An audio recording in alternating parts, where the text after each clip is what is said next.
ಕೊಲೆ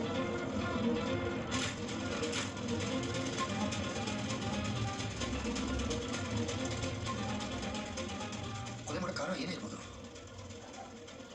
ಆದ್ರೆ ಕೊಲೆಗಾರ ಅನ್ನೋದು ಸತ್ಯ. ನಿನ್ನಂತವನ್ನ ಹೊಸ್ಕ ಕೊಲಿಕ್ಕೆ ಅವನಿಗೆ ಮನ್ಸಾದ್ರೆ ಹೇಗೆ ಬಂತು? ಇನ್ನೊಂದು ಒಂದವನ್ನ ಮುಗಿಸ್ತೀನಿ ಅಂತ ಪ್ರತಿಜ್ಞೆ ಮಾಡಿದ್ದೆ.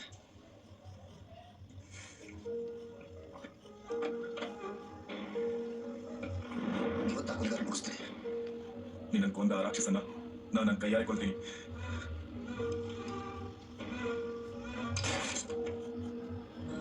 ಮರದಲ್ಲಿ ಗುಮ್ಮಾನ ಗುಸುಗುಸು, ಸಂಪೇರೆ ಮರದಡಿ ಕೆಂಪಾನೆ ತಿಳಿ ಹಾಸು, ಅಮ್ಮನ ಮಡಿಲಲ್ಲಿ ಬೆಚ್ಚಗೆ ಮೈ ಚಾಚು.